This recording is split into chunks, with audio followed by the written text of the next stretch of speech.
What up, investors? It's your boy Diaz. Welcome to Frontline Investment, where I talk about bionanogenomics on a daily basis. From Sunday to Sunday, I try to post at least one video. If you would love to learn more about bionanogenomics, this channel is for you, okay? Feel free to subscribe to this channel, join other members of bionanogenomics, those that are also invested in this company, and come here on a daily basis to learn more about their investment in this company. Whatever I show you in this video is just for educational purpose only.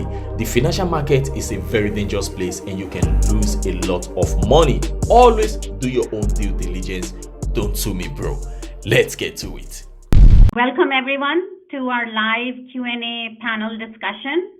I hope you all enjoyed the incredible presentations today on different aspects of our solid tumor session. We have 5 of our expert speakers here today to answer your questions.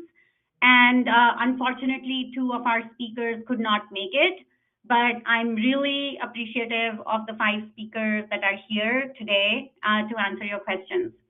Before we get started, I just want to let everybody know that similar to what has happened in the past 2 days, we received a number of technical questions. So I have with me Dr. Yannick Delpoux, who is the Head of Business Development and Clinical Affairs for the EMEA region at Bionanogenomics. And Yannick will be answering some of the technical questions that are coming in from the audience and viewers. So Yannick, the first question is, could you please provide a brief overview of how the optical genome mapping technology works? What is the resolution of the approach for solid tumors or cancers, for size and limit of detection? Yeah, thanks, Saga. Yeah, that's a great question. So I explained this a little bit yesterday, and very briefly. So optical genome mapping is really based on the direct visualization of DNA molecules. So it's very similar to karyotyping in a way, as the DNA will be directly labeled, and any deviation in the labeling pattern would indicate the presence of a structure variant. And one of our customer, Alexander Ocean, calls it karyotyping on steroid for a good reason. So this labeling is not a simple staining, but happens through the action of an enzyme called the DLE enzyme that recognizes a 6 base pair motif and directly transfers a fluorophore on that motif. And that is happening directly, direct transfer with no nicking required. And so this motif is encountered on average every 5 kb, but the labeling pattern is unique throughout the genome, so we can identify the origin of a single molecule that we image very easily.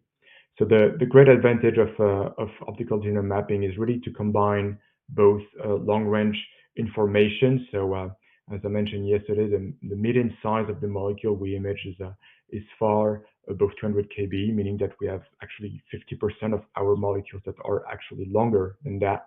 That's very important to go over difficult regions, repeat expansions, and so on. And we combine this with a very high coverage, and that is very key when you want to address a complex sample such as a solid tumor samples, and really take into account the tissue heterogeneity and to go to a lower diffraction. So OGM is a workflow that is providing a great resolution. So our limit of detection for insertion deletion start at 500 base pair using our de novo assembly tool that Tuomo mentioned in his talk, and that is great for germinal events. But we saw from our speakers that they've been using a dedicated analysis tool called the Revariant pipeline to address the heterogeneity of the sample that is commonly encountered in cancer. And this really capitalizes on the high coverage provided by OGM. So that allows the detection of events 5 kb and above automatically and genome-wide down to 5% allele fraction with a coverage of 400x coverage. And that is the preferred approach among our users working on solid tumors and hematological malignancies. But you can go below 5% allele fraction just by letting the instrument run a bit longer and increase the coverage, and this at no extra cost.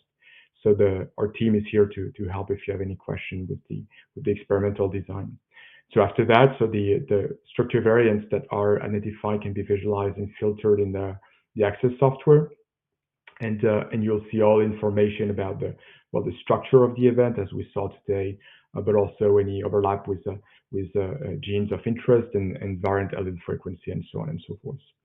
And again, just like we saw for HemOnc, well, I'll finish by saying that for the solid tumors, we can use also a great tool called a BET file that are a simple gene list that you can use to filter all your call set in just 3 clicks and identify immediately any event affecting a gene or region of interest. So you can think about, let's say, if you want to identify NTRK fusions without necessarily knowing the partner, for example, you can filter for those events. That's very simple. Thank you, Yannick, for really explaining in detail about the technology and the utility. Thank you so much. Miriam, our first question is for you. As an oncologist, could you discuss the main limitations of the currently available genetic testing for your cases or samples? There is another part to it, so I'll let you answer the first part and then I'll ask the second part of the question. Yeah, no, definitely. So I think, as I talked a little bit about in my talk, and as you probably heard over the past few days in oncology, the way that we treat tumors is becoming more and more driven by the molecular characteristics of the tumor.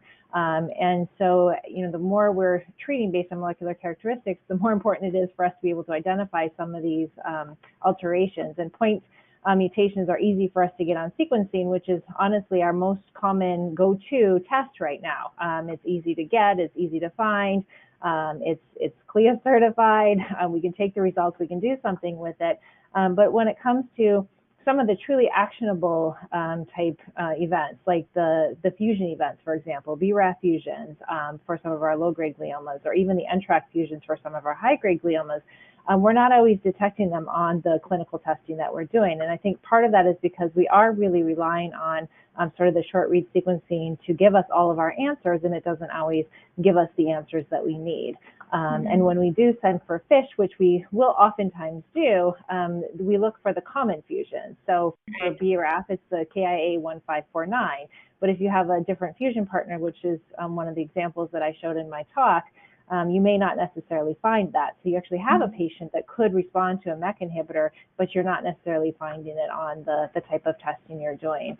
So I think, there's definitely the limitations, or the biggest limitation we have right now, is that the tests that are available to us to order are limited. And we can do what we can with those tests, but everything else beyond that is experimental. And there's a lot of times that I'll have to say to a family, this is the information that I have. If you want to go beyond that, I need you to sign up for a clinical trial, or do some, sort of basically even non-clinical research trial, so that we can figure out what else might be going on in the tumor.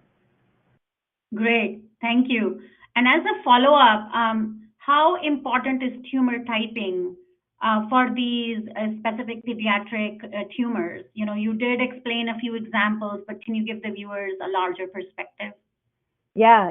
So it's very important now in a lot of aspects. So I talked a little bit about the examples for treatment and how that is important for us in identifying different types of molecular treatments or targeted treatments.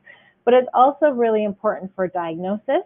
So there's times that we'll get a low-grade glioma, for example, and we don't know what it is until we find out that it has a BRAF fusion. And then we can say, this is definitely a low-grade glioma, pilocytic astrocytoma, we can treat it with this.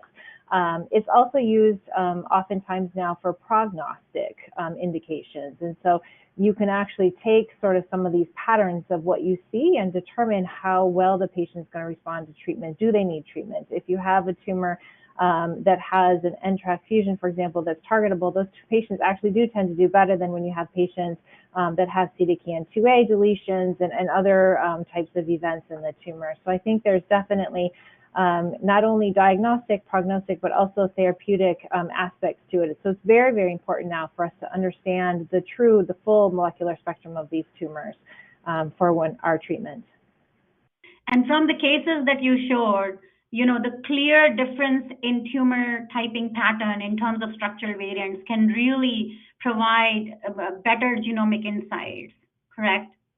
Yes, definitely. Yeah, definitely. I mean, we're still working on characterizing it because, as you know, I mentioned, my number is still fairly small. We're going to need many, many more samples to really be able to look at structural variant patterns and how that affects things. But I mean, I can tell you, even just from what I showed and what we've seen already, I mean, the recurrent tumors and the high-grade tumors definitely have a different pattern than the low-grade tumors or those that are newly diagnosed. And so it really does have a huge impact on sort of what we see. Yeah.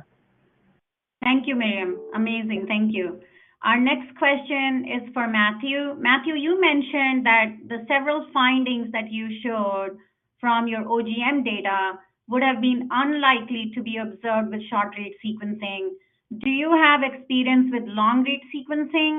And can you comment on your expectations compared to your OGM results? So yes, I've had a pretty extensive experience with long-read sequencing. I've done quite a few de novo assembly papers with both Oxford Nanopore and PacBio CCS. So I think in expectation-wise, though, one thing you have to consider for this is the coverage level necessary to achieve that. So coverage level for, let's say, 400x coverage of a tumor to get all your complex mutational events mapped correctly with long read would be fairly expensive. And I think that is something to consider there. Ideally, yes, that is the best way to integrate this. And then we are working on some cases to do that. But let's say that you have a cohort of 200 patients, they're doing 400x coverage for CCS or Nanopore would be very logistically difficult, but not impossible. And I think, ideally in a situation that you would want to map those fully, long read would be very complementary and for the bio-nanotechnology as well. Yeah, and then can you also comment on the time it would take by the other sequencing, whether short read or long read? I think with Nanopore, with their most recent chemistry, you can get really significantly good data for, and that turnaround time would probably be pretty similar to bio-nano within a day or two of workflow with DNA prep and stuff like that. The CCS probably a little bit longer, but you would get really excellent accuracy with the 99.99% you get with CCS. So I think logistically it would be less than what it would take for a short read full run, but about the same as the bio-nano optical mapping. Thank you, Matthew. Ravi, our next question is for you. Do you think it is now possible to define chromotrypsis formally versus other complex rearrangements using OGM data? And how would you approach this? I mean, the short answer is yes. I think there are a few things we are extensively working with chromotrypsis. Number one, get a consensus definition of how you characterize them. I think most, if not all, our experience with chromotrypsis has been based on technologies which had major limitation trying to understand chromotrypsis. So with OGM and in a couple of our few cases we have seen, especially both in solid tumors and some in heme cancers, the resolution of the complexities is pretty high. So not only we are able to identify, but also redefine some of these complex rearrangement using chromotrypsis. So that's the first thing we're trying to do is get a consensus on how we would like to define it. Can we have at least minimum criteria of making it sure? And then second would be, can it be used as a biomarker for very similar to what we've been using as genomic instability or TMB in tumors, and whether once you establish that as a biomarker, does that have a capability to be an independent prognostic or some kind of a biomarker in these lesions? So I think this is, at this moment, we're trying to redefine, or I would say refine, the definition of chromotrypsis using optical genome mapping, especially focusing on these complex rearrangements. And I think once that's resolved, we will go and take it to the next level. Yeah, and I think that this is a very important point because based on the available tools, certain definitions were made. And now with having much better resolution and much higher genomic information, I think that we're going to rely on the community to come out with redefining them. yesterday we heard from one of the speakers about how a CLL complex case is right now defined by the guidelines as 3 or more aberrations, but taking those same samples and running by optical genome mapping and seeing the resolution and identifying the cryptic variants, the unseen variants in the genome, they are proposing that maybe it should be 10 or greater should be defined as complex. So this is really interesting. So you had a great point over there, Ravi. And I know that you've been working a lot on heme malignancies too. So I think that's exactly what you're saying, right? Yeah. I mean, as I said, I don't want to say redefine, but at least we need to refine the definition of chromothripsis with OGM, because the amount of data, the cryptic changes we have never seen before any of the available technologies.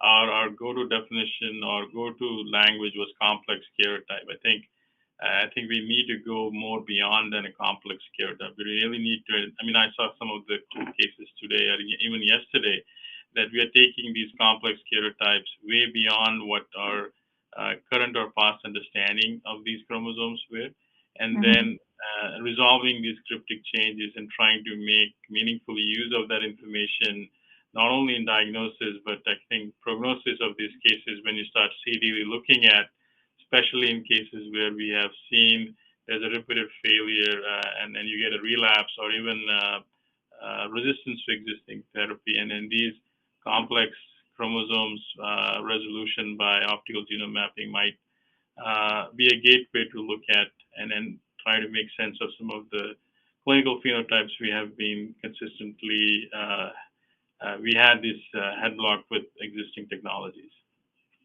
Very interesting. Thank you, Ravi. Tuomo, our next question is for you.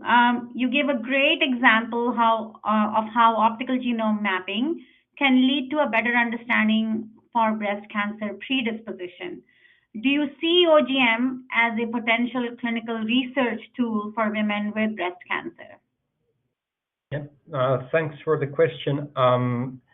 Well, of course, I would first like to start that this is very complementary to the NGS approaches, and you will probably hear a lot more about that in the tomorrow's sessions. But indeed, how it's done, at least in our hospital, it's usually patients with suspicion of hereditary breast cancer. They have either like gene panels of the known breast cancer genes with NGS done, or sometimes exomes done with in silico selection of the genes of interest. And usually those analyses are focusing on the single nucleotide variants or small indels that you can pick up with the NGS. And then you might have some MLPA analysis on top of that to see, usually I think BRCA1 and BRCA2 copy number variation. So what I like here on using BioNano, that we get the whole genome. We are not just looking at the 1 or 2 genes that are usually BRCA1 and BRCA2, but we are also able to look at the other genes, because there's a number of other genes as well. And also the intergenic, let's say not the non-coding space. So there is a lot of interesting SVs that are located close to the genes of interest, like I showed in the presentation, that we have deletions, for example, upstream of a gene of interest like PALP2, and we have a large deletion downstream of a known breast cancer susceptibility gene. So these are all missed using the current setup in the diagnostics. And those would really, it's hard to say yet how important how much we will find this. So this is actually why we are doing the study. We will learn while we are doing that. Once we have enough of patients analyzed with OGM, and we can see really that how many of these actually have a SV that has escaped the detection of the previous method. So that is indeed one of the main points, and it remains to be seen. But already it looks quite promising that we have a good candidates found in the small data set that we already have generated. So yeah, we'll see in the future. Thank you. Thank you for a great answer, Tuomo. Gopal, our next question is for you. So the cancer cell lines are central to fundamental research. but also widely used for preclinical studies by the pharma. So can you elaborate on how you see optical genome mapping helping these two translational and preclinical approaches, such as drug screening or preclinical studies?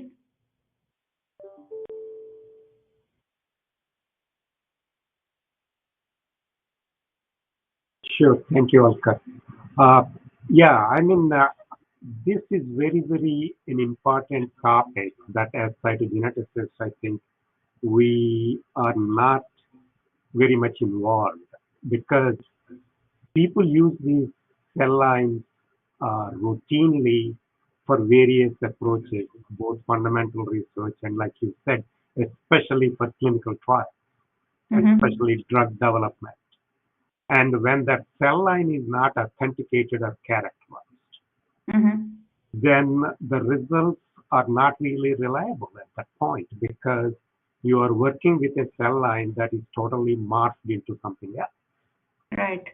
From its original composition. So especially if you are using it for translational purposes like drug development, which our institute is involved in, Cancer Center now has a drug development center there. They are very actively involved in that. So we are first trying on these cell lines, various these compounds to see how they react. So I think it's very important to characterize. And like I mentioned in my talk, right now there is not a silver bullet really that gives all the answers. The most commonly used is STR typing because that's the cheapest. It can authenticate the cell line, but can never really tell you the composition of the cell line. Correct. And as we all know in cytogenetics, as you culture these cells more and more, they tend to acquire more and more abnormalities. So they are not that original composition, and you are using a cell line that is completely marked. The results are not going to be really reliable. So that's where I think OGM is very helpful because it will not only authenticate, but it will also characterize all the abnormalities, including the balanced abnormalities. Absolutely. So that's why I think that is very advantageous to use OGM. And then other advantage I feel, for not just for cancer cell lines, even in the clinical arena, whether it's hematological or solid tumors, if you are started treating the patients and if the patient is not responding, if you want to look at their genome, what is it that's making them not respond to a drug therapy or something? OGM is ideally suited because if you have to do next-gen sequencing, it's cost prohibitive. Whereas OGM being more economical and fast, you can easily compare the preclinical sample with a treated sample. Same way with fundamental research or cancer research, you can always treat with OGM the first pre-treated sample and treated sample and look for changes. Right. And that will give you a lot more answers. Right now, I am not familiar, at least in my personal opinion, of any technique that can do that. Yeah, next-gen sequencing can do it, but it's so cost prohibitive. Right? So that's why I think I'm so excited about OGM that this gives us an opportunity to look at it. Absolutely. And we've seen this as a recurrent theme. We heard all of those great talks yesterday from different types of heme malignancies. And today we also saw, pre-treatment versus post-treatment. So we are seeing consistently where optical genome mapping is really providing valuable genome insights for the typing of these cancer specimens. Thank you, Gopal. We do have 2 talks tomorrow also on iPSC models. And so, that is also kind of like a lead in to Gopal, what you presented today, and, encourage the audience to please come and listen to all of them because this is so important. Thank you. Yannick, we have another technical question for you. Could you discuss the range of samples that are suitable for optical genome mapping? and also mention a little bit about the storage of samples, the stability of samples, the shipping and how that could affect. And there's a question on FFPE, which I would again put back into the sample criteria. And are there stabilization methods that can help users to get their answers using optical genome mapping? Yannick. Yes, yeah, absolutely. Thank you, Alka. As we saw in the past 2 days, so in terms of biological inputs, cells are perfectly suitable. You can use blood, like Tuomo mentioned. You can use bone marrow aspirate with as we saw yesterday. No problem with that. We would recommend a fresh or frozen material that will provide you with the best material to start with to get the best molecules. So we do have, of course, protocols validated for fresh and frozen solid tumors, and they work for a large range of tumor types.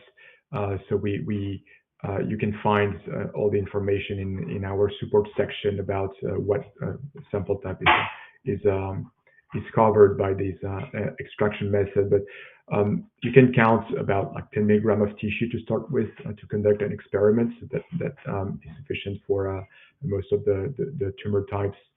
To your point about FFPE, well, FFPE is just not good enough to perform a OGM experiment, as the formalin will shred the DNA, and so you would start with a poor material, and you will lose all the benefit from the long-range information. So that would not be optimal. So we would prefer for you to use a freshly frozen material, really to preserve this molecule length and get the best experience out of it.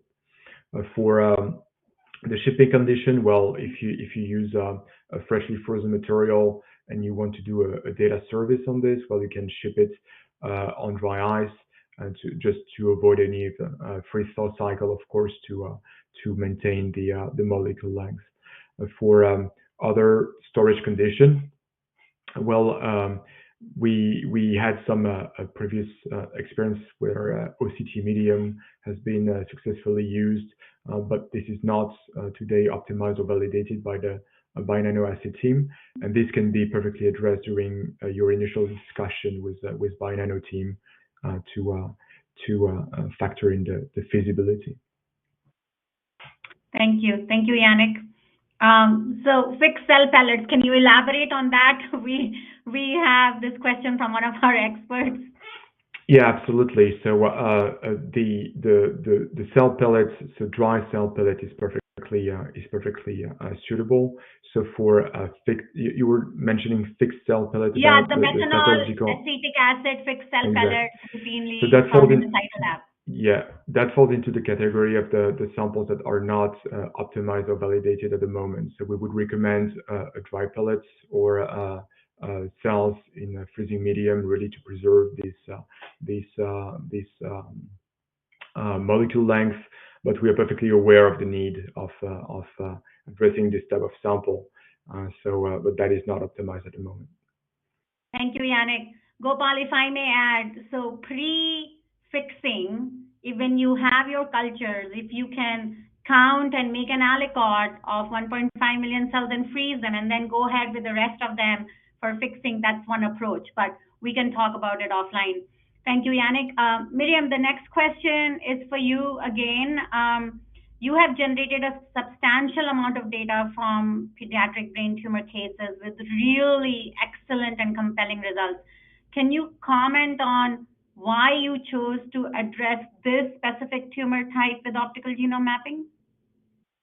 Yeah, so the biggest reason is because I'm a neuro-oncologist, and so I treat patients with brain tumors. So it was kind of just a natural thing for me to want to study. But I think, beyond that, because I also do cancer genetics, and I see patients with all sorts of tumors, and of course I'm an oncologist as well.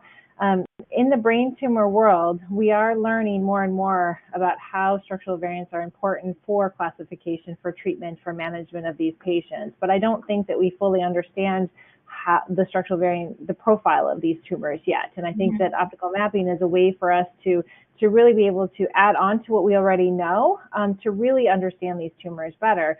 And we do need to understand these tumors better, because despite many, many, many different types of studies and results and the molecular characterization of all these tumors, a lot of our patients still have poor prognosis and poor outcomes, DIPGs. I mean, it's still impossible for us right now to treat these patients or manage these patients because we still don't understand fully how to treat them.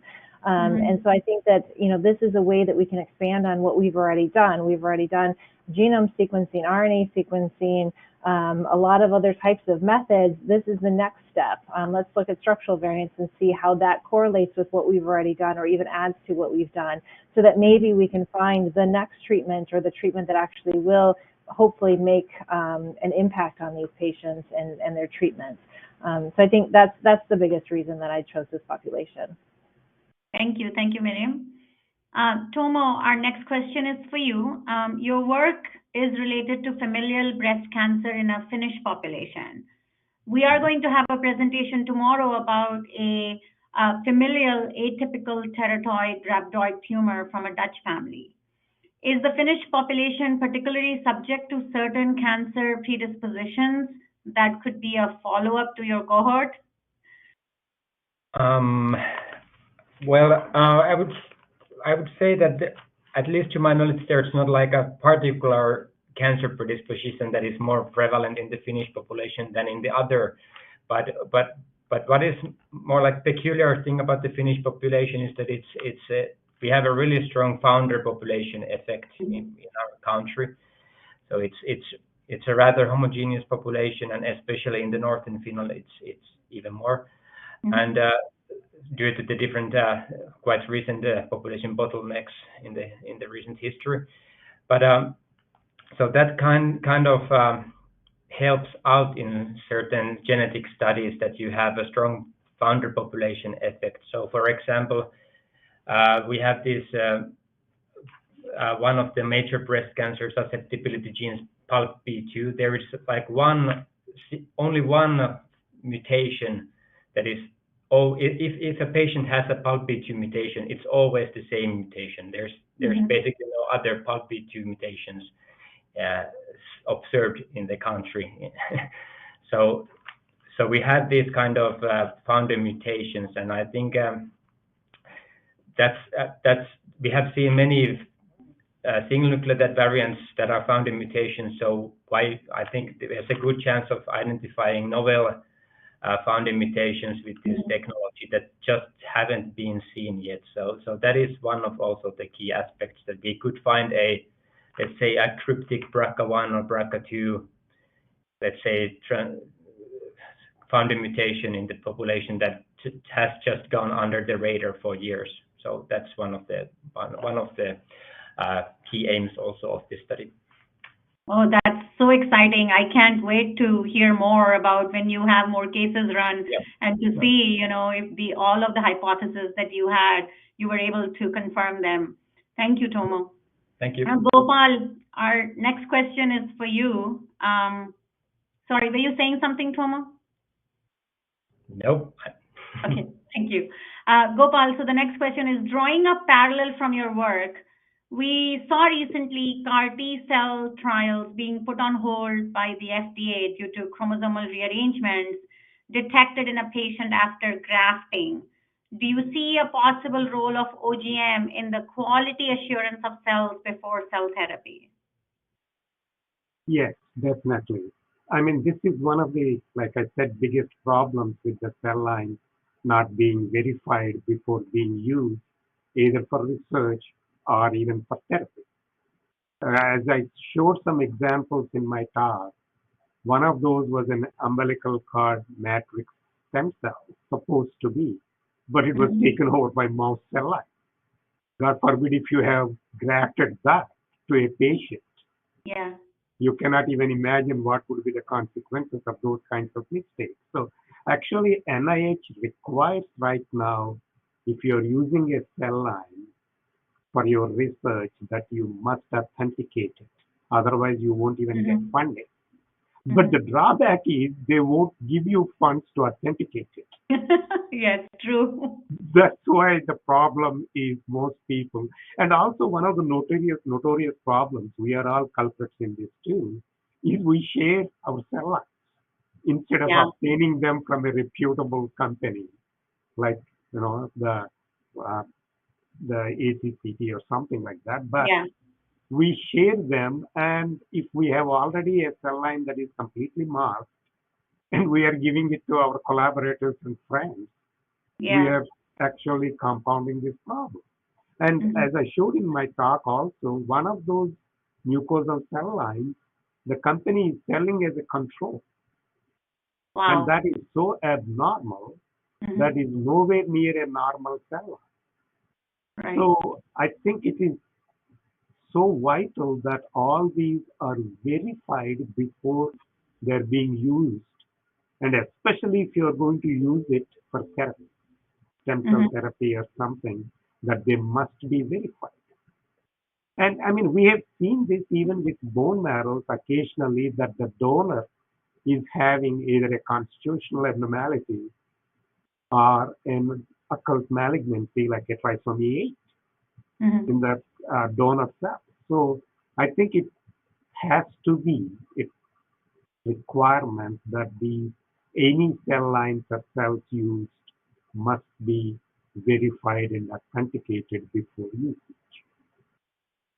And Absolutely. I think that's where I think OGM has a really good opportunity to establish as the test. Yeah, as a good quality control, quality control. Yeah. Exactly. Yeah. Thank you, Gopal. Very interesting. Matthew, our next question is for you. You would agree that our understanding of chromosomal rearrangements in solid tumors is technically biased by the difficulty of karyotyping and its limitations, and limitations of arrays and short read sequencing. Where do you see the priorities today in terms of biomarker discovery and actionable target identification? And what do you see as OGM's role? So this is a really good question, and I think kind of it's dependent on the malignancy that you're looking at. So for like B cell malignancies and other ones like that, translocations can be very driving in the terms of the evolution of the cancer. With these solid tumors that are really, really slow growing, or they have a very long time of development until they present, there's a lot of information there that you're seeing with the translocations, that some of these could be very good for diagnostics, and other of them could have just be presented in the evolution of the cancer that are very interesting in understanding, but could vary a lot depending on the patient and the evolutionary trajectory of that tumor. I think that it's really important that we're able to actually kind of look at these en masse now, because previously, as you mentioned, arrays and short reads were very insufficient and would often give incomplete answers that you weren't sure if this was actually absent in the sample or it was just because it wasn't showing up in the technology. So OGM really gives a really, really excellent ability to map large sample sizes, like very large study numbers, very efficiently, and to see if we actually see these translocations happen over and over. Other than those tactics, I think as well as the newer ultra long read nanopore might actually be supported with OGM at the same time to map these fully, so you could get both the translocation places and then possibly map ultra long reads to these areas to see at a nucleotide level what happened in terms of the sequence composition. And then I think, previously to this, to actually be able to demonstrate these, a lot of times FISH had to be done, which is very time consuming and takes a researcher often even years to come up with the correct probes and tests and stuff like that. So there's really an opportunity here to be able to look at these translocations in very large sample numbers and see if we see them reoccurring over and over, or if in some cases, which I would expect as well, is that you see bloom in these tumors where you see a lot of these translocations that may not actually be driving the disease, but can piggyback on because of the evolution of the microenvironment. So it's really interesting, both from like a scientific standpoint to say, can we look at these translocations and how they behave in tumors, but two, can we look at large enough sample sizes to see if we can see the commonalities necessary for like a biomarker for a particular cancer or disease? I 100% agree. You're absolutely right. Thank you, Matthew. Ravi, our next question is for you. It's a very interesting question because you are presenting again tomorrow in our OGM plus NGS session. So I am going to encourage the person who asked this question to please attend our symposium tomorrow. But the question is, in your opinion, what are the main advantages of OGM for the detection of relevant fusions in solid tumors compared to NGS methods, including RNA-seq? So thanks, Saga, for the question. So, I mean, to begin with, clinically, RNA-seq, we are just not doing it on a regular basis. RNA-seq is not only is expensive, but it needs a lot of bioinformatics and other complicated systems to get the data extraction out of it. In comparison to that, something like a karyotype or OGM will definitely help us get the resolution for translocation at the beginning of any assessment. So I would say RNA-seq is way end of the spectrum for getting any clinically test done on a tumor, while a karyotype or OGM is right at the beginning. So that's a major advantage. And I think the biggest difference which we see is when you look at a RNA-seq, you're looking at a fused product, fusion or translocation. There are a lot of translocations which we have seen don't result in fusion, but are actually diagnostic and even prognostic. And then when we look at these translocation and optical genome mapping, it's just not just the fusion product, but there are so many other abnormalities associated with that translocation. We have seen inversions, we have seen deletions, along with these fusion, especially if these fusions are more complex, associated with chromothripsis. So it's just not a translocation, a single event which is identified on optical genome mapping in these tumors versus a fused product or a fusion, which is a single one-dimensional event which we identify by RNA-seq. Thank you, Ravi. Very interesting. And I think that you're going to show some amazing data tomorrow on OGM plus NGS. So thank you once again. The next question is for three of our experts. We'll start with Tuomo, then Gopal, then Matthew. The question is, could you comment on the value that you see in combining OGM with whole genome sequencing data? And what major limitation of next-generation sequencing is overcome by OGM? So we'll start with Tuomo.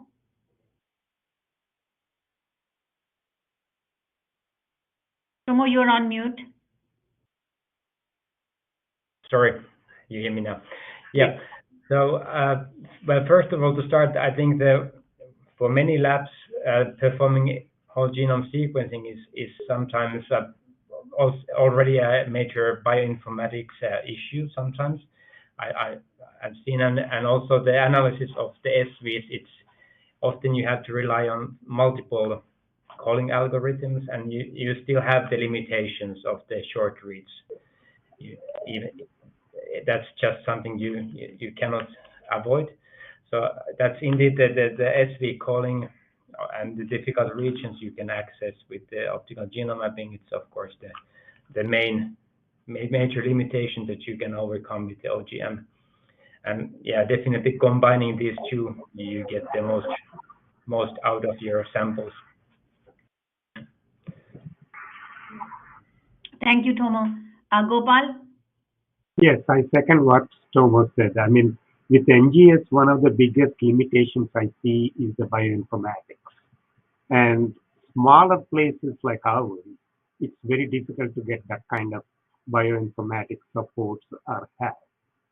So, I mean, it will be ideal if we can combine OGM and whole genome sequencing, either panels or limited, because it gives us the complete picture on a patient.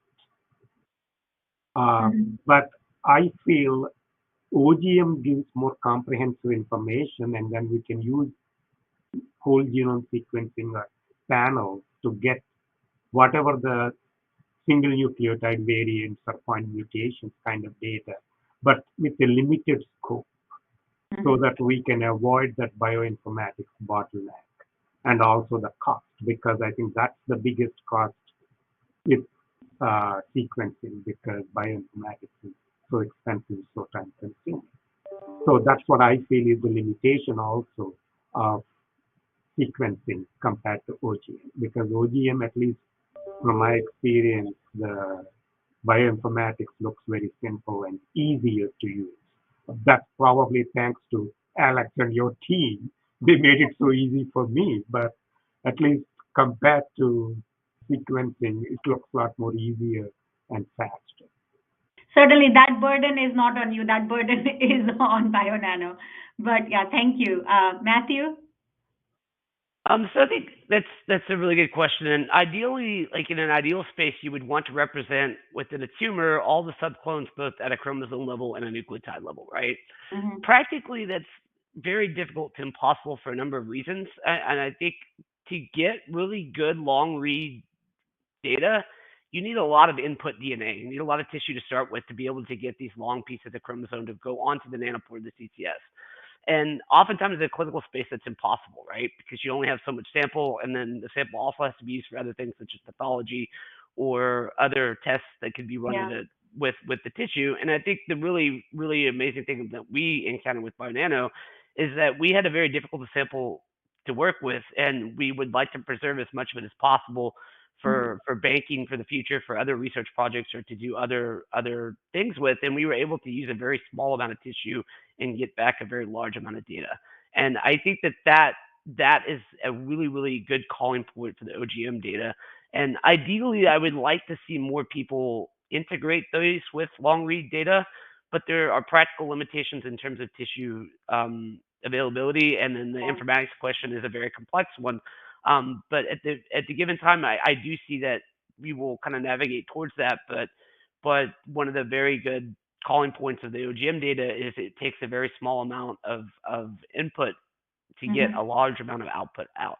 And that is something practically that is very advantageous. I couldn't agree more. And as Yannick had mentioned initially, I just want to remind the viewers and the audience again that you can collect more data by making the instrument run longer, but you don't have to do additional at the front end of, relabeling or re-isolating your sample, and that's a huge advantage. Thank you, Tuomo, Gopal, and Matthew. Our next question is for Ravi and Miriam. And so we'll start with Ravi, and then Miriam, you can please answer too. So compared to constitutional and hematological malignancies, what special needs are there for solid tumor genetic analysis, and how do you envision OGM can help resolving these gaps? Thanks, Alex. I think, traditionally, if you look at the past few decades, when we're trying to look at the genome on solid tumors, most, if not all, the information we have is sequencing. Chromosomal analysis had that, as I presented earlier, one of the major limitations is you need metaphases, and some of these solid tumors, they're terminally differentiated. You can't let them grow in a culture in the cytolab to get the chromosomal structure out of them. Sometimes when we get these samples from the frozen room or the OR, there's contamination issues. You get the samples near the abscess in the tumor, especially in a post-therapy setting. So when we did a meta-analysis in our lab of last 10 years, a pretty significant percentage of our chromosome analysis on solid tumors basically have no yield. Very few of them ended up being really positive as comparison to constitutional and heme, where you get a cell line which really grows and you get nice chromosome analysis done. So that's, I think, the fundamental difference and the sample type. And then on top of that, solid tumors are more complex as compared to a heme malignancy, which is a very homogeneous expansion of one or maybe two clones, while a solid tumor, they have a pretty complex genome to begin with.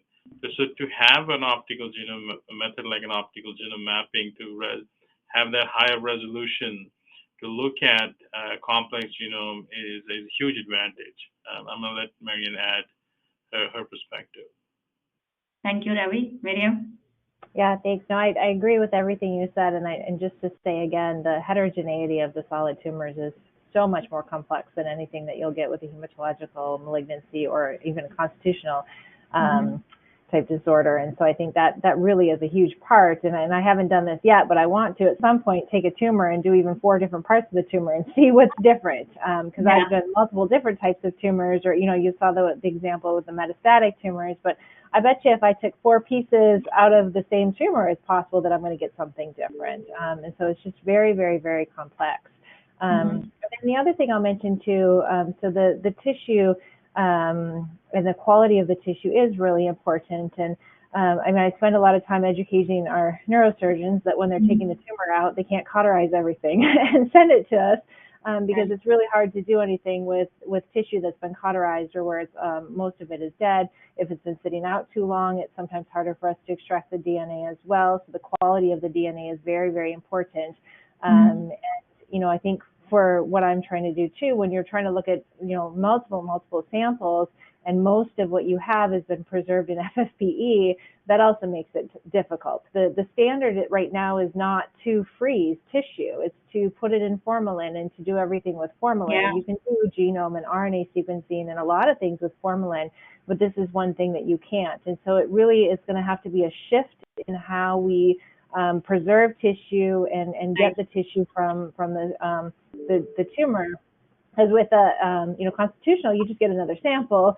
Hematological, it's also a little bit easier. You have the sample at baseline and then you can use it. But yeah, with solid tumors, sometimes that in itself can be complicated. So I think that those are some of the limitations. Some you definitely won't be able to help with. I don't think you'll be able to shift how samples are collected or preserved, but I think the more awareness there is about this type of a product, the more that shift will happen, and then we can actually move forward and make some progress. 100%, I agree with you. We're actually counting on you, the oncologists and the pathologists, to be able to educate the community and inform them and spread this awareness. Thank you, Miriam. Thank you, Ravi.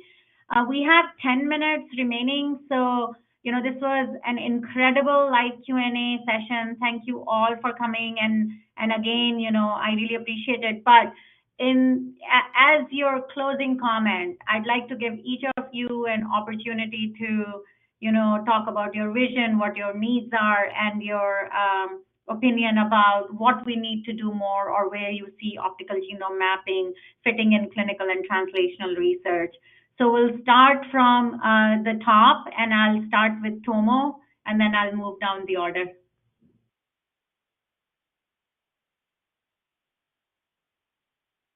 Tuomo, you're on mute.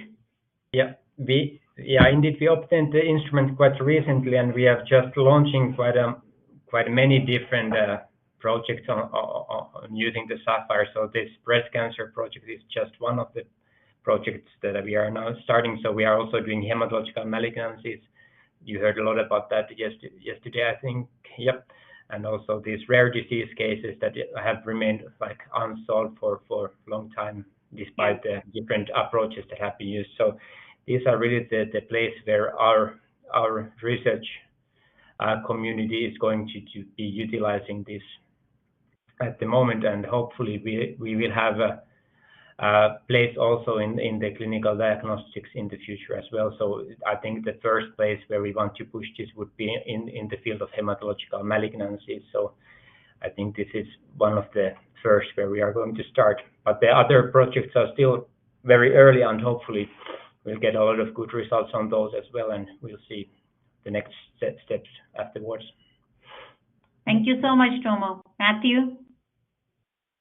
So as far as future use, a couple things that I would really like to see would be, one would be integration with long read. So we've kind of talked about that quite a bit, but the other one would be almost as this becoming the standard as SNPs. So most cancer studies now, if they look at genomic alterations, it's almost assumed that you will do SNPs. And it's really exciting to see, to be able to actually look at the chromosome level, which had been ignored or at least not given the same attention as single nucleotide polymorphisms. So it would be really interesting to see this can become standard, and then a data sharing facility where, as we share our VCFs, that we also share AGPs and VCFs at a chromosome scale and start to get a large amount of data across large cohorts to observe and try to answer some of the driving questions of oncology research. Excellent. Thank you, Matthew. Gopal? Yes, for 30 years, the cytogeneticists, some of us have been hearing that cytogenetics will be no longer existing anymore and it will be dead. But never ever believed that will happen. But now, for the first time, I think OGM will replace karyotyping fish and microarray. I have no doubt. And I think over the last 2 days, many investigators, many directors said the same thing. And I'm very optimistic that this will provide a comprehensive tool to look at patients and their samples for diagnosis and also for therapeutics. And so I think the only limitation, I do not know how much effort is being put into it, is the fresh tissue, and because I understand the limitation with the FFPE tissues. And what Miriam said, I want to say amen to that. And hopefully a pathologist listening, please, please, please get away from formalin. Please. We've been begging forever, but we cannot stop them from putting everything into formalin. So if you stop putting things into formalin, I think everybody benefits. Thank you. Thank you, Gopal. Miriam? That was great. Yeah. No, so I think, looking at brain tumors, I really do think that there's a role for this technology in brain tumor diagnosis in the future. And I think, one of the best ways for us, obviously, to show this is to sequence more or map more and get more data and be able to show and demonstrate that this really is a great way to look at tumors. But I think it's also important for us to remember that tumors are very complex, and so I'm excited about the fact that there is some headway, at least, in integrating this data with the short read sequencing, because for me, I need to know if a patient has a TP53 point mutation as well as a structural variant affecting that same gene. And so I think that integration of data is going to be really, really great. I'm looking forward to hopefully working with BioNano to make that possible for all tumors, in particular solid tumors. And then just really kind of improving on how we can call the variants, curate the variants, use this data to really improve on what's already there so that we can move this to the next step, move this to the clinic. Because I really do think, like I said, that this will be the next method for us to do diagnosis. We just need our surgeons on board. So. Thank you, Miriam. We couldn't agree more. And as you know, we are working on integrating sequencing data with and array data with optical genome mapping data in NX clinical software. So you will be able to test this out in the near future. So stay tuned. We are listening to you, and we will certainly support you over there. So last, Ravi, any closing remarks? I pretty much agree with all being said, and I know this is a solid tumor day, but I think we are at a point where we're definitely taking optical genome mapping very seriously on the clinical side. Do we want to replace karyotype and fish with optical genome mapping? The small answer is yes, because one of the major reasons why we have not been incorporating that information in clinical decision making is purely because of the serious limitations we had over the past decades. And I think I know the last 15 years have been heavily dominated by sequencing in oncology, and it has really helped that. It tremendously helped us with the knowledge-based gain for diagnosis, prognosis, and mostly therapy selection by sequencing. And I think the exact same role optical genome mapping will play going forward in diagnosis, prognosis, and therapy selection for all the different variant classes with optical genome mapping does a lot better with the cryptic resolution as compared to karyotype and fish.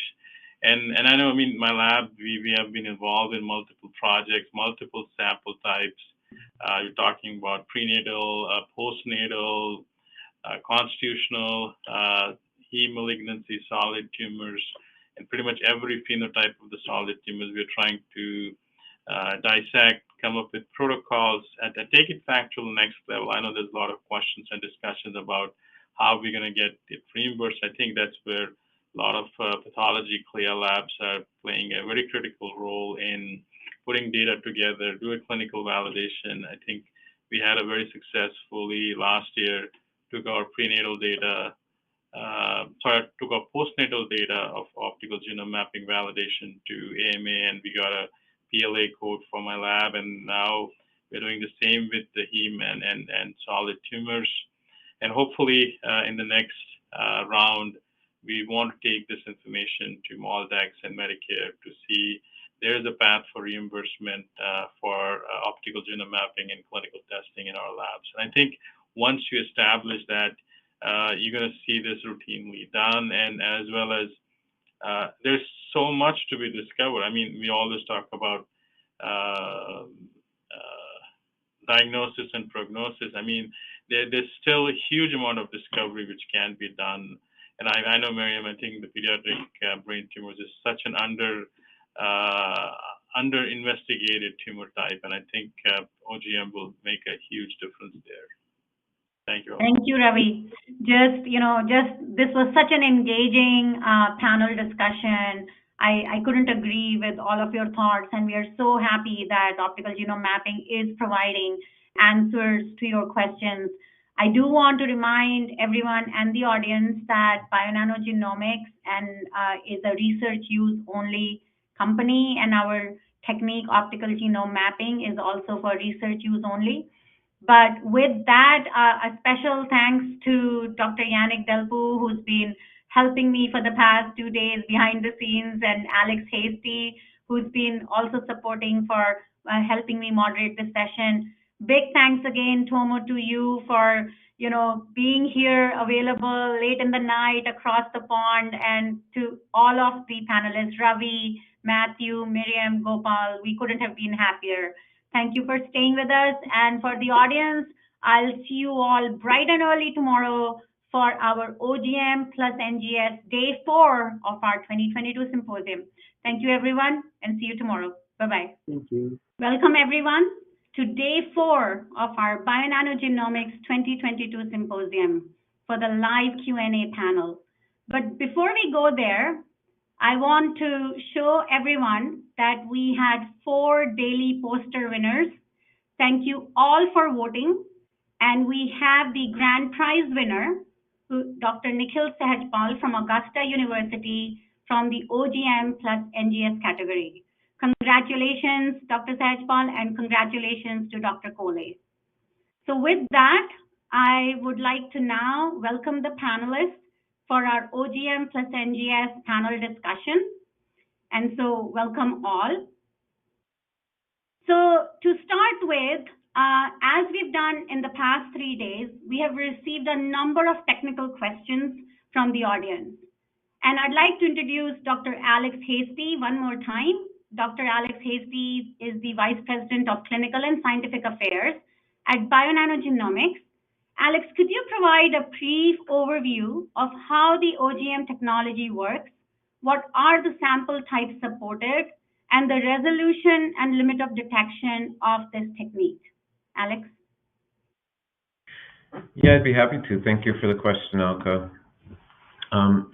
Optical genome mapping, or OGM, is a technique that is able to find structural variants of all classes on a genome-wide scale.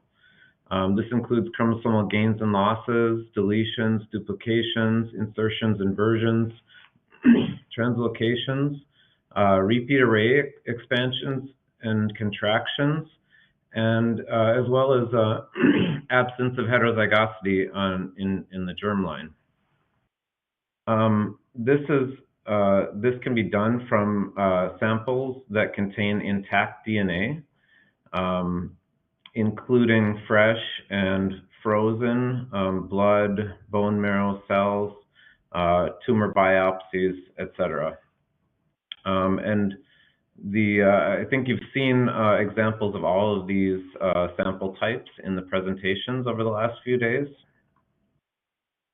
In terms of the limit of detection, with the exception of AOH, all variant classes can routinely be detected at 5% variant allele fraction, which makes the technique especially appropriate for a somatic structural variation analysis, as well as the germline structural variation analysis. The basic way that the technique works is by the linearization of very long DNA molecules. These molecules average 250 to 300 kilobase pairs, and the linearization is done by stretching the molecules in a nanochannel array. This is done after labeling the DNA. The DNA is labeled at a specific 6-mer sequence that occurs throughout the entire genome, and this sequence occurs every 5 kilobase pairs on average. The actual pattern of the labels on that linearized DNA molecule enables our algorithms to recognize what part of the genome we're looking at and find any structural variation between that individual case by comparing to a reference genome and a panel of control individuals. This is very analogous to a karyotype, as you've seen in Elka's introductions and other people's talks throughout the week. However, the technique has much higher resolution, down to 500 base pairs for gains and losses, and several kilobase pairs for other structural variation types. All of these structural variants are visualized and filtered and classified in the Bionano Access graphical user interface, which is produced by Bionano Genomics. And we are also working to integrate optical genome mapping in multiple third-party softwares, as well as the NX clinical software, which Ravi Kole talked about today and Elka talked about as well in her introduction today. So with that, let's move on to the panel discussion. Thanks, Elka. Thank you so much, Alex. And yes, and I was going to remind everybody too that for the LOD question, please do not forget to watch Dr. Kole's talk again. And I think that you will see all the limit of detection data that he showed. So with that, thank you, Alex, once again. Our first question is for Cornelia. Cornelia, you shared 3 very exciting cases where causative structural variants were found by OGM affecting known disease-relevant genes. Do you have another strategy to interpret OGM and other data in samples where no known disease-relevant genes are impacted, but you found other rare variants? And there's another part that I'll ask after you answer this. Okay. Well, that's a very interesting and important question, but I think the answer is not really so much different to what you would do for exome or genome sequencing data when you have checked all your known disease variants first and you don't find anything, and then you need to focus on the rest. And then, of course, you would mainly search for genes that have something to do with the phenotype or somehow would functionally fit to the phenotype of your patient. That is the first thing to do. And then, of course, if you find something interesting, you will need to do functional testing to be sure that you probably have it, and additional families, more than one, will help. So that's not different to what you would do for genome sequencing, for example. Another thing, and I think it was mentioned 2 days ago or so, is that this OGM you can easily filter using bat files. So what we also do is making lists of candidate genes and use these for filtering, but also use the bat file of our known genes and expand the regions of the known genes to the left and to the right. Mm-hmm. And that actually helped us, and I cannot tell too much about that, but I think we have at least 2 families with variants outside known candidate genes that you would not find when you filter for your genes only, but they're probably involved in the regulation of these genes, like being in the same TAT region, for example. So that definitely helps to really look at your gene of interest, but then go to the left and to the right, and you have to decide how far you want to go there. I agree. I mean, it's just the standard of how other technologies also face this challenge. Thank you, Cornelia. As a follow-up, how many cases, families have you tried to be able to identify that the 3 cases you presented? In other words, what is your success rate? Okay, yeah, also very important question. For the blindness, I know that actually because we collected them all together. So that's currently 18 samples that we have done. 3 of them solved, which does not mean that the other 15 are not solved. So there are several where we have found something where we're just not sure whether this is a variant that we're looking for. So for example, there was one family I was so sure that we have found it, but for some reason segregation is not fitting in the family, so we need to still figure out what's going on there. So, well, if you say the 3 out of 18, it's, well, roughly 15, 16% at the moment, but I guess it will be higher. And this is only for the blindness cases. We have done a lot of different research cases, and honestly, I've not counted them. I still need to do that. But like the SMACB one that Mariangela was presenting is, for example, one of these cases that was there. So the success rate is surprisingly high, I have to say. Excellent, thank you. And I think I showed in my introduction the Pui-Kwok paper, where this is in line with what the publications are coming out with, around 15 to 20%. So, thank you so much. Our next question is for Mariangela. Mariangela, do you have a standardized approach to follow up a negative test for a patient with a suspicion of a cancer predisposition syndrome? And how long would be a typical diagnostic odyssey for individuals in these families? Yeah, well, I can tell you for the case that I presented was quite a huge odyssey, because we started working on this case in 2015, 2016. So it's quite a lot of time. Wow. And yeah, indeed, it was really a struggle for this family. And initially it was just indeed diagnosis cases. So what diagnostic does is indeed, first of all, do immunohistochemistry, and then targeted sequencing and VES, and SNP array. And then, the case could not be solved for the first sisters, and then later on also for the second sister, but the predisposition was really clear, so there should be something. And then, kind of standard is indeed to proceed what we do. So what we did. So while genome sequencing, RNA test, transcripts analysis, but we clearly show that in this case it was also not bringing to anything or any way to really vague conclusions. So indeed the odyssey then was still for a few years for this family, and indeed only using optical genome mapping then finally gave us a clue of what to search and where to search. And so definitely, we really believe that for these cases, implementing optical genome mapping in diagnostic would be a huge help for this family, and to shorten very much this odyssey. Yeah. Thank you, Mariangela.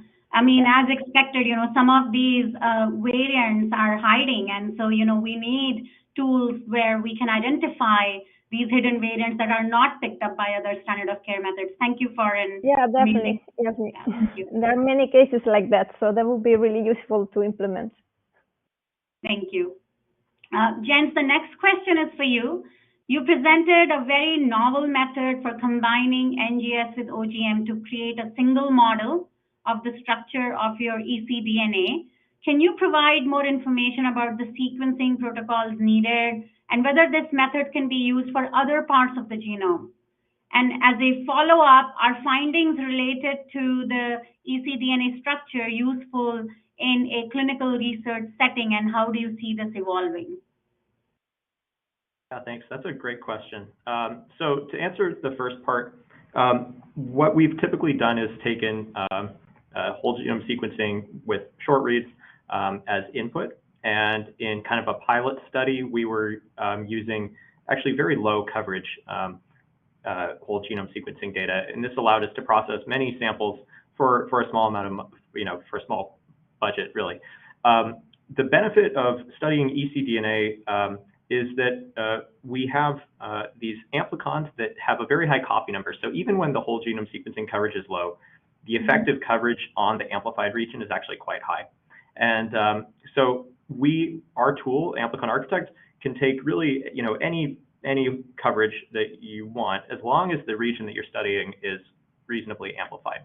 So this is a tool to study focal amplifications. So that's kind of the short read side of things. And then for the optical genome mapping, we've been doing the standard approach, and we'll take the results from the BioNano de novo assembly pipeline.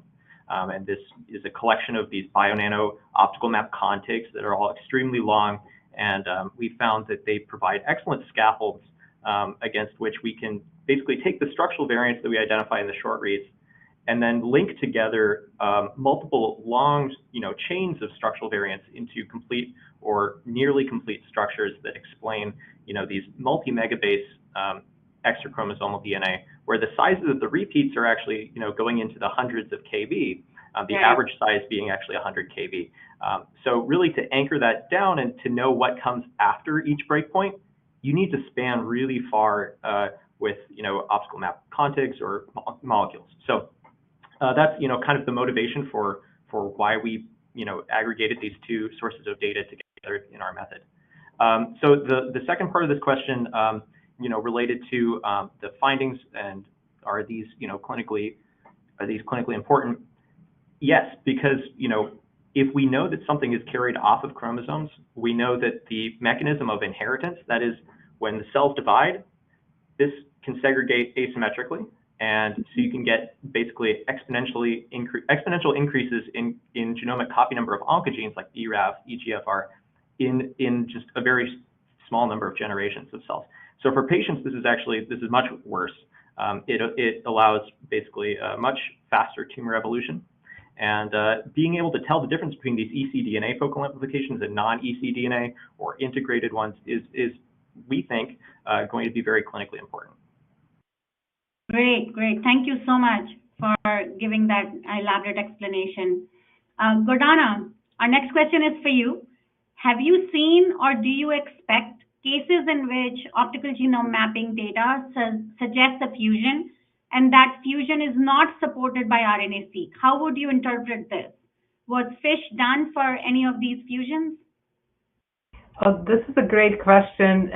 So off the top of my head, I can think of one case where we saw this scenario where optical genome mapping, and in this case, karyotype, was suggestive of a particular fusion rearrangement of genes that were very plausible candidates. So in this particular case, we saw rearrangement by karyotype, and then we did optical genome mapping and saw genes at the breakpoints that were really good candidates considering the disease, in this case, BLL.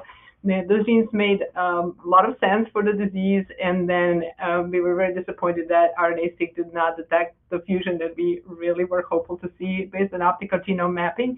Mm-hmm. So we are still trying to figure out why this happened, what is the cause of this discrepancy. Of course, as any other method, RNA-seq, and for that matter, optical mapping or any method that you use can have false negative results. So in the case of RNA-seq, you can envision a situation where fusions are present at such a low level that they're very, very difficult to pick up, or or it could be issues related to the quality of your RNA. So what we are trying to do in this particular case is exactly as a person who asked the question suggested, maybe design some FISH probes. And it would be custom and would have to target these genes to have alternative way to confirm rearrangement of these genes, or maybe get independent, better sample to rerun RNA-seq. But I can definitely see a possibility where you would have discrepancy between what you expect from optical mapping and RNA-seq, and could be related to limitations of RNA-seq. And as I said, every method will have limitations. Absolutely. And you bring a very important point that sometimes the content of the tumor and the expression pattern going on, there are so many QC steps that are involved to be able to use these different modalities. Great answer, Gordana. Thank you so much. Aaron, our next question is for you. Yesterday, we had a similar talk and question where Dr. Gopal Velagaleti from UT San Antonio also showed about QC of cancer cell lines that are used for clinical and translational research using optical genome mapping. So the question for you is, thank you for your description of how you see the utility of OGM for cell QC. Do you see optical genome mapping as a complete replacement of your internal quality control or as a complement? And if it is a complement, what other techniques do you expect to use? All right, thank you for the question. It's an interesting question, and the answer is not completely straightforward.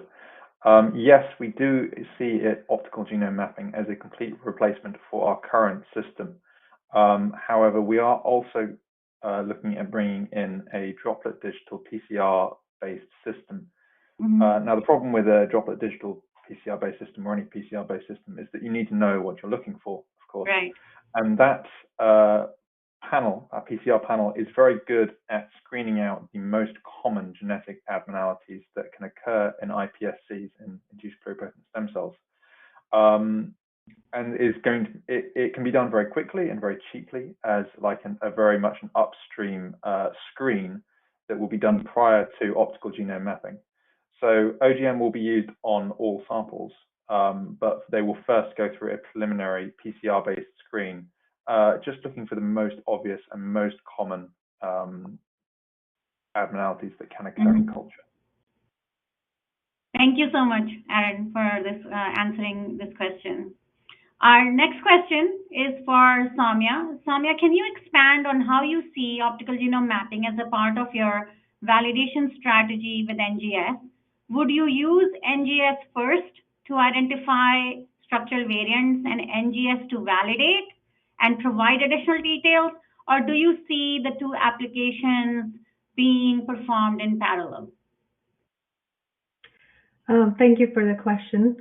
So I guess a little bit of it is context dependent and the strategy, but I feel for a lot of cases, I think OGM is for us in our a little bit of work that we did with it so far is coming out as a really good first screening tool to get a broad view, genome-wide view of the editing events happening, intended or unintended. And then that gives us like the places to look into, which if we need further characterization, then we can dive deep into those with a sequencing-based technology, long read or short read, depending on how detailed we want to be. And again, I mean, I think this could serve the purpose for most cases, but it would depend a little bit on the strategy and the type of events we expect to happen. So, yeah. Thank you. Thank you, Soumya. Lela, the next question is for you. Can you tell us more about the next steps of your ChroMaps project? And can you compare and contrast short and long read sequencing with OGM in this context? Yeah, thank you. Hi, everyone. Thank you for this question. The ChroMaps study came up because actually here in France, we need to go through several steps before having a test reimbursed. And since our objective is to replace karyotype in some indications or complement NGS in others, we have decided to go through this prospective study that is the only one that will allow us to compare the diagnosis rates between different protocols. And the idea here is that we are really evaluating what's the best technology to detect structural variations. So our aim here is to compare not to short read whole genome sequencing, as this is anyway performed as a routine standard of care test today here in France for developmental disorders and intellectual disabilities. So all negative cases for which we will not find any single nucleotide variation will currently probably go back to karyotype or other techniques. So the idea here is to see whether either long read sequencing or optical genome mapping could complement whole genome, short read whole genome sequencing. So far, we have really great results with optical genome mapping, so we are really optimistic, but we need to get some quantitative analysis. So the only way to do it is the prospective study. So that's the, I don't know if I've answered to the, I think that's the, can you compare and contrast short and, yeah, so that's what I said. Regarding short and long read sequencing, so if you want to have a comprehensive technique where you get at the same time single nucleotide variations and structural variations, some people would think that long read sequencing would answer to the question, but actually the problem that we have today with long read sequencing is that to have good accuracy for SNVs, you need high coverage, and this costs really too much to be like performed for every and each patient that has developmental disorders. So in the format of ChroMap study, long read sequencing will be performed at a low coverage, just to detect structural variation. So I don't think that at the same cost, long read sequencing could replace short read sequencing and optical genome mapping. Thank you. I can't hear you actually, Alka. I don't know if I'm the only one. Thank you. Thank you, Leila. This is a theme that we've heard, in the past 2-3 days about different techniques being used to complement each other for a comprehensive answer of the genome, depending on the disease application. So your point is well taken. Thank you. Ravi, our next question is for you. Your approach for combining OGM and NGS in myeloid cancer is very elegant. Can you comment on your expectations regarding how these additional findings that you showed, missed by standard of care, can help inform you regarding disease progression? And can you also comment on the utility of whole genome sequencing for myeloid cancers? Thanks, Alka. I think I'll take the first one first. So at this moment, I mean, we have already, not just for karyotype and FISH, but all these years for sequencing, we're using the 54 gene myeloid panel. And in my lab, we have moved from those 54 gene to 523 genes because we felt we are missing out on a lot of information. So we have taken that leap on the sequencing side. And then I think traditionally for decades, we have been doing karyotype and FISH combined, and on case after case, we have been dealing with this conundrum of what we call as karyotypically normal myeloid genome. On one hand, we have individuals with 80-90% blast, and there's nothing we could identify with the existing system. So when I was introduced to optical genome mapping, I think I felt that this probably the heme malignancies or myeloid cancers in particular might definitely add value to what we are doing. And we have seen this. I think we have run probably 100 plus of these, and we have identified interesting information. So I would like to put that information, at least at this moment, in 3 buckets. I mean, this definitely is at the stage of what we call a discovery. We're identifying a lot of additional information, but a lot of more work needs to be done. And we could put this information not only for prognostication, I think that's definitely the target, but also in better disease classification. I think AML could, or myeloid neoplasm could have this added information to better classify these lesions. Traditionally, all this information is based on karyotype and some of the sequencing data, and additional chromosomal information or genomic information from optical genome mapping can help us with better classification of these lesions. And then definitely based on the follow-up, and I saw an amazing case by Adrian yesterday where he followed one case and had optical genome mapping with phenomenally added advantage on the relapsed cases. I think when we start collecting a lot more information on cases like them, and that pretty much will add value to prognostication And hopefully at some point we can also add value for therapy selection, especially pre-transplant selection. I think a lot of this is purely based on sequencing and karyotype at this moment. So I think all the three buckets which we deal with, the diagnosis, prognosis, and therapy selection, the data which is coming out from optical genome mapping can definitely help. And then to the second part of your question, the whole genome sequencing, I think definitely it's a great technique. And the paper which came out probably showed the proof of principle about it. But one of the major limitations is not all labs are well equipped for the bioinformatics support for that kind of data coming out of whole genome sequencing.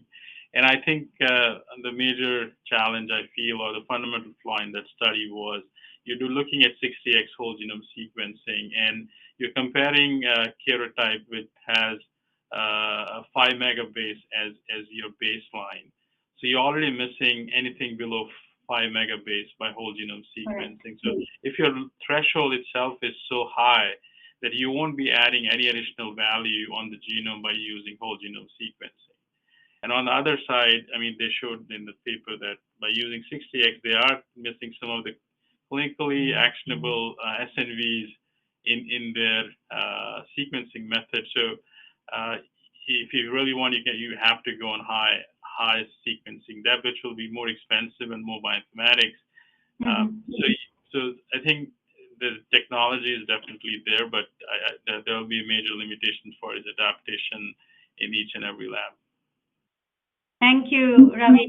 Really great insights here. So I hope that, the paper and the study that you mentioned, the audience can go ahead and even read about it. Thank you so much. Rashmi, our next question is for you. When combining OGM and NGS, what is the total percentage of MDS patients that have relevant aberrations? And what was the percentage identified by NGS alone? Thanks, Alka. I like that question. So I'll answer the second one first. So in our cohort, 95% of the cases had at least one mutation using the 81 gene panel, which is kind of the expected range in a cohort of MDS. Using combined OGM and NGS, it was 100%. I guess it kind of confirms that our diagnosis is right of MDS, right? So you expect to see some aberration or the other. And one thing I do want to add is how it's been the theme of this session the whole day, is how the data is complementary. So the data, for example, the additional aberrations that we found beyond targeted NGS that we used include the partial tandem duplications that is impossible to pick out using our targeted NGS panel. And we found a fusion in NUC98, which was kind of unexpected. This was very interesting patient, actually. No mutation, diploid karyotype, but the patient died pretty quick, transformed to AML and died very quick. And until now, we just didn't know what was the reason, a diploid karyotype MDS doing that bad. But now we know it was the NUC98 fusion. So I mean, like, the potential is kind of immense. The other thing I want to add to this is our NGS panel. Although it's an 81 gene panel, it's a pretty high coverage panel with a median of 3,500x, so 3,000 to 5,000. So we're able to go down as low as 1 to 2% to identify these mutations. And because MD Anderson has like tons of clinical trials, it's basically a hub for every clinical trial. We need to identify super sensitive mutations, right? For example, if IDH1 is present at 5%, the patient gets to be on an IDH trial, which will not be the case. Like if you, for example, if we decide to go to whole genome sequencing for mutation at 60x, as Ravi was mentioning, we will not be picking up that IDH mutation. So the patient's therapy would be completely changed, which is why like we will not be moving away from this NGS panel. On the other hand, OGM would be a very nice complement to identify all these aberrations that we cannot pick up by NGS. And And I am only talking about baseline, by the way. I'm not even talking about MRD. So there is no way we will go down on the coverage. And the only way I can foresee is how to add on and complementary technologies to improve patient care. Amazing, amazing. Thank you, Rashmi, for that perspective. I completely agree with you. And, you know, you've just said it, that high coverage is really needed.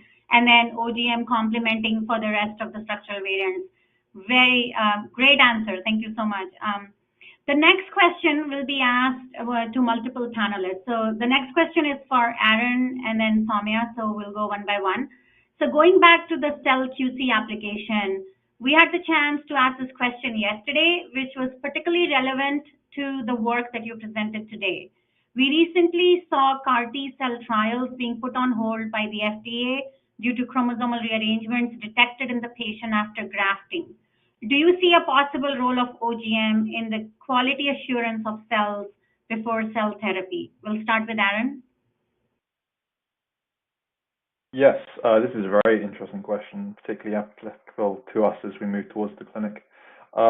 Yes, I do see a role for OGM in this field. Cell therapy is a very difficult field, and ensuring the quality of the product before it is put into a patient is absolutely critical. And yes, OGM, I believe, is sensitive enough to detect rearrangements that would be invisible by other means, such as balanced translocations that are really very challenging by more traditional methods like G-banding. So yeah, I can definitely see OGM playing a very important role there. Thank you, Aaron. Soumya? I think I would agree with Aaron, and Aaron covered all the points beautifully. We are also, we have products in development in that field, and I think we are definitely going to consider OGM and try more and more work with OGM in that line. And definitely there are things that traditional methods and that are being used currently cannot cover, that OGM shows great promise to be able to detect. So I think it's definitely going to emerge as a useful tool for that. Thank you, Soumya. We just have another follow-up question. Do you foresee any changes in the guidelines needed with respect to quality control for preclinical trials and cell therapies? Soumya? So it's funny that I was having this conversation just yesterday with my colleagues. And as Aaron also mentioned, like, this is, quite exciting new field, and a lot of changes are happening, and difficult field, and all the kind of policies and every, on the regulation side as well, things are evolving in real time. And more on the parallel, there are more and more technological advances, right, to be able to easily detect more and more things. So it's, that thing of you can only see what you can measure. Yeah. And but now that we have better tools, then, then should we measure more, and where do we, set the bar? Right. So I think this is going to evolve in near future, and let's see where it goes. Thank you. I agree with you. Our next question is for Cornelia, Leila, and Mariangela. We'll go in this order. So the question is, you each illustrated gaps of short read WGS in unsolved cases, some of which remain unanswered for decades, as well as your experience with OGM and other newer technologies. Could you discuss your thoughts regarding using all genomic techniques for routine analysis of undiagnosed cases when you're also considering workflow, cost, and sample volume? So we'll start with Cornelia. Yeah, very interesting question. And I think you would need to put that in how to do it today, and maybe what's your vision for the future. Well, if you start with today, yeah, we've seen a lot of shortcoming of short-read genome sequencing, but I've also shown that in many of the cases, it is possible to get it out of the short-read genome sequencing data. So I think we still need to learn a lot about short-read genome sequencing data, both in terms of data analysis, meaning different mapping software or different calling algorithms to call such things as retrotransposons, for example, are often not called by many of the software. So you just need additional calling there. So I think we can improve the count technology a lot by learning from optical genome mapping, as well also in our data interpretation, because we now get an idea of what we are missing. And as soon as you know what you're looking for, you can completely in a different way analyze your data. But if you then go on a long term, my vision would be to maybe combine genome sequencing and optical genome mapping for everything. So that's what I would see really in the future, just put all the other tests away and do these two tests in parallel for everything, and you will be fine. And then preferably long-read genome actually preferred over short-read genome sequencing, but I think that's still a very long way to go.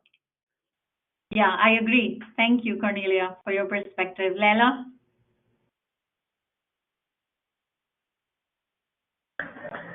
Sorry, I was muted.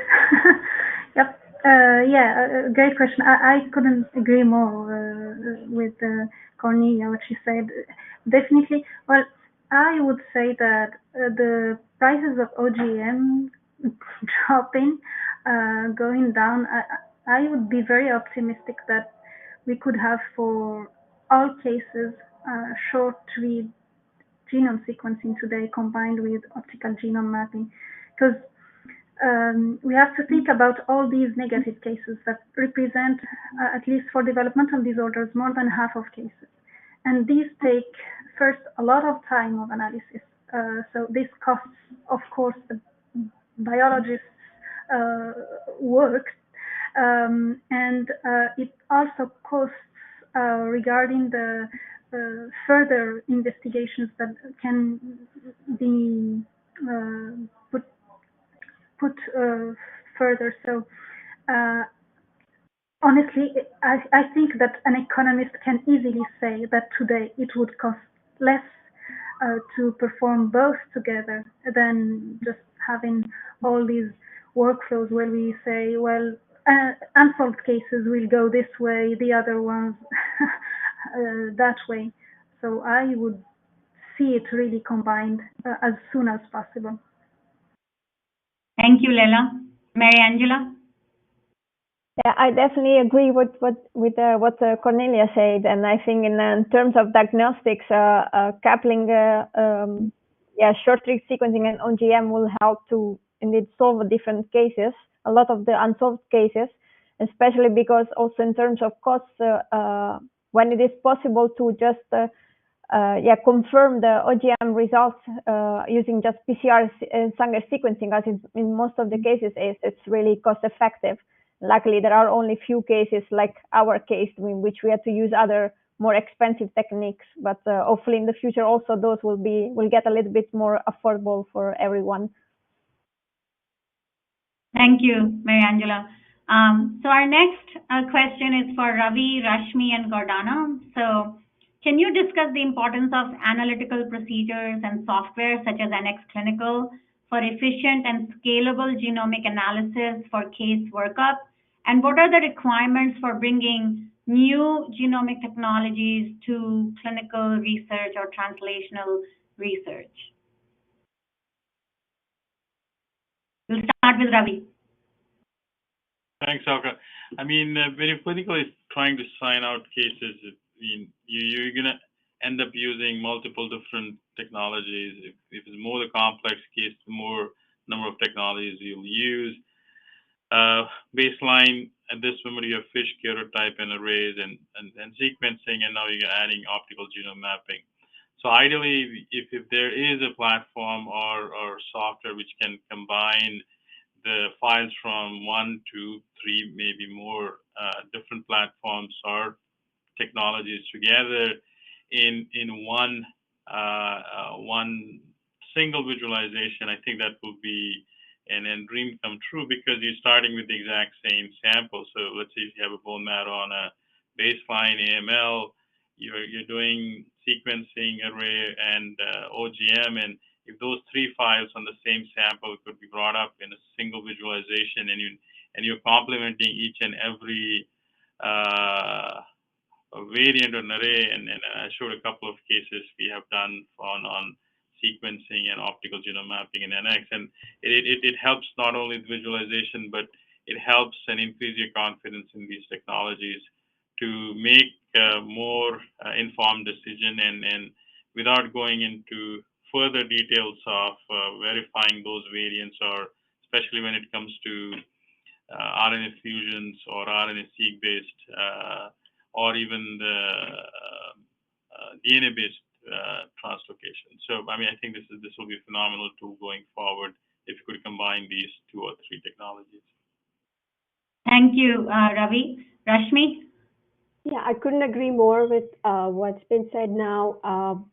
And in terms of the user interface for interpretation, I think having a single interface where we're able to visualize all of the genomic abnormalities, I think it's very crucial. And even downstream, I mean, I can give you an example which we kind of published using a microarray a few years back, where identification of a deletion in RUNX1 along with the mutation that kind of generated us to investigate further, and we found the patient had a germline predisposition, just to give an example. So that is extremely important.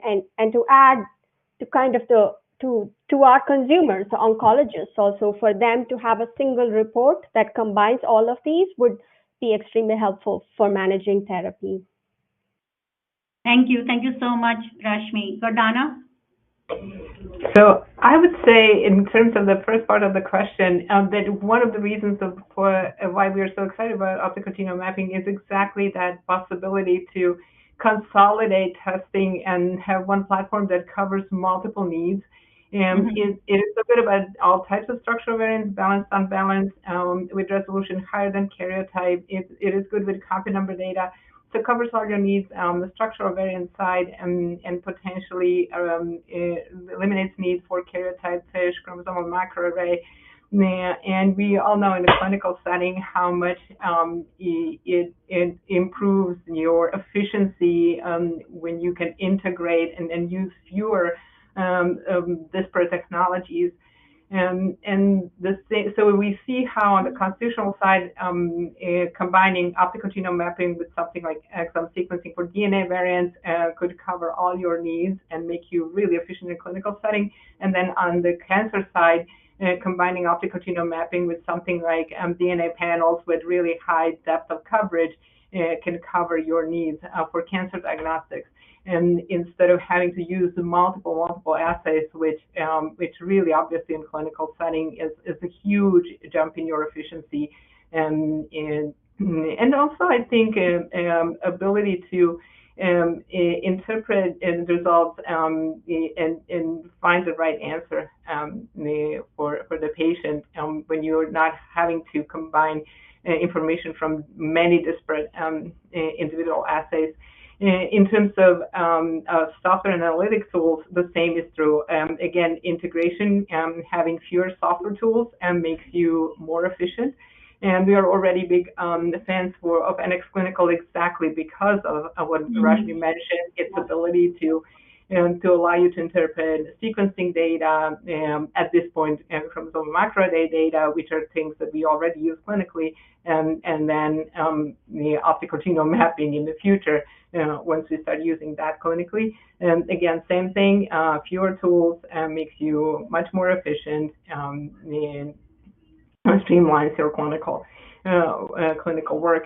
In terms of the second half of the question, what are the requirements for a good clinical assay? We all know what they are. It has to be at the right price point. It has to be robust. It has to be with the right turnaround time, and it has to be easy workflow for the laboratory. And I think that optical genome mapping kind of checks all those boxes.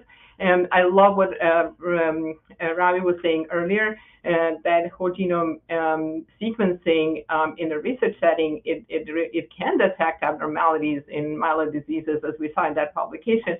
And then in terms of its clinical implementation tomorrow or even in the near future, and with cost, with depth of coverage, with bioinformatics expertise and support that you need, it just does not check all the boxes that you would love to see in a clinical test. Yeah. Thank you, Gordana. So, I just want to remind everybody on the panel and also the audience that optical genome mapping is for research use only. So just to put that out there. But before we go to the last part, I would like the panelists to take a minute or less and please share your closing remarks. So we'll start with Jen. Jen?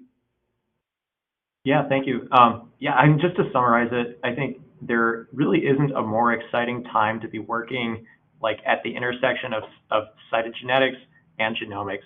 And I think the people who are at that interface right now are unlocking incredible biology. We've seen it in all the talks today and in all the entire symposium. So I think this is really great, and it's a powerful platform to integrate these two. So thanks for putting the symposium together. Thank you, Jen. Samia?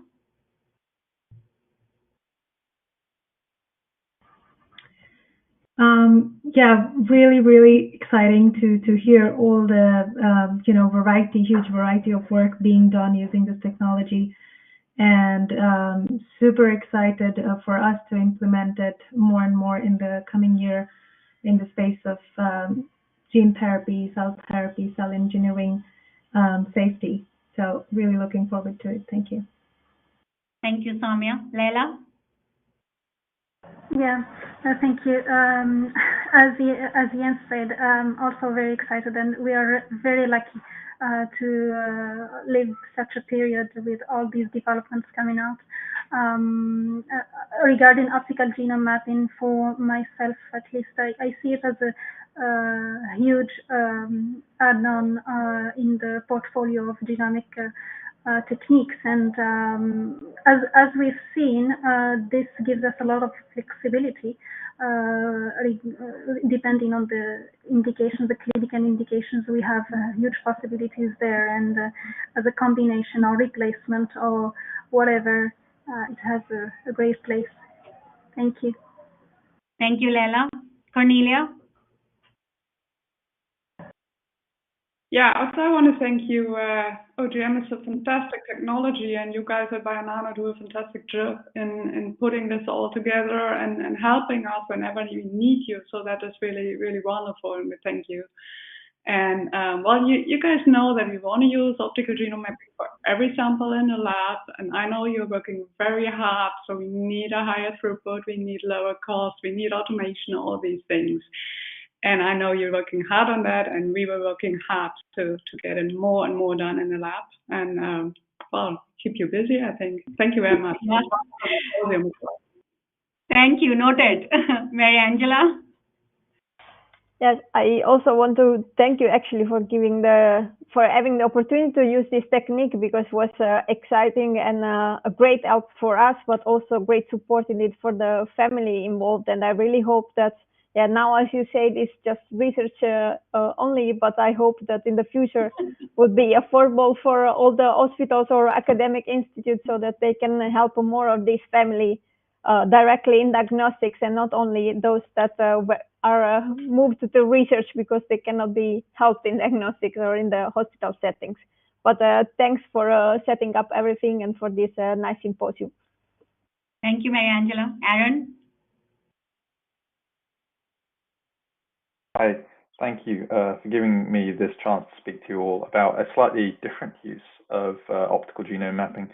I'm not sure if it's widespread yet in the field of stem cell engineering, but I'm sure it will become so, as it frankly completely outcompetes any other technique that I have used or am even aware of. We're bringing it in-house shortly, and I'm really looking forward to getting my hands on it and running our own samples in-house. I love shiny new toys to play with, and this is one of the best I've run into.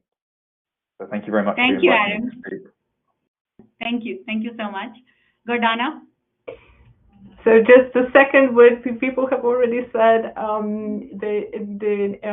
we've seen how, yeah, thanks for the reminder that this is an amazing research tool at this point, but I think we saw throughout this symposium that it has just amazing potential as a research tool, hopefully clinical tool. So, very exciting to see all the updates and how quickly the things are moving in optical genome mapping. And just want to thank Juan for putting together another amazing symposium. It was really a great pleasure and honored to be able to participate. Thank you, Gordana. Ravi? Thanks, Helga. I mean, I echo all the things which are said by the panelists. We know that it has made a huge amount of dent on the research side, and this is pretty evident what we saw today and over the last 3 days.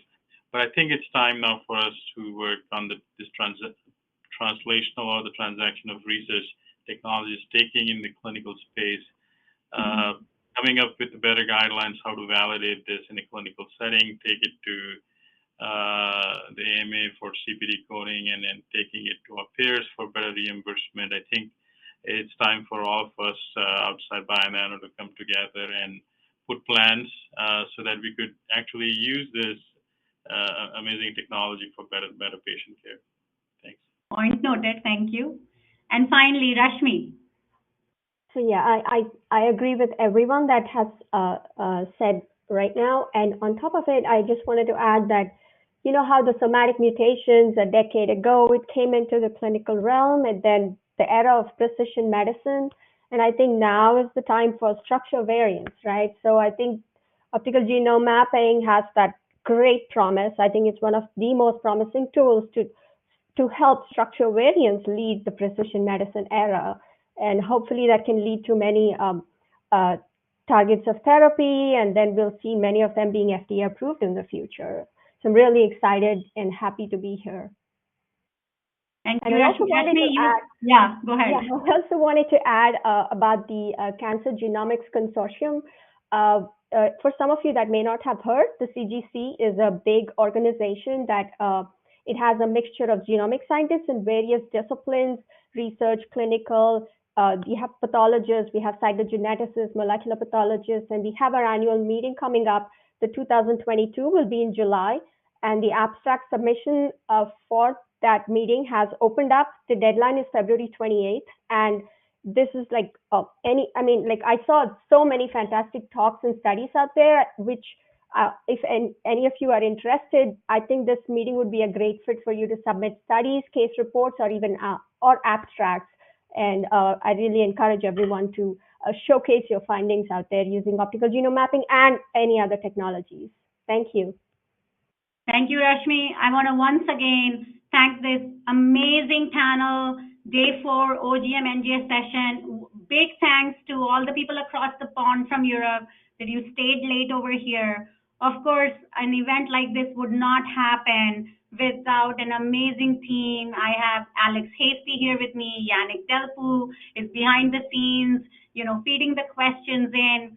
And then our marketing team that worked with LabRoots to put this amazing platform together to showcase all the tremendous and incredible data that you all have presented. So thank you all once again. And before we leave, I'd like to let everybody know, please stay back and listen to Dr. Eric Holmlin, our CEO, who will be doing a recap of Day 4 and then closing the symposium. Thank you, everyone, and see you next year.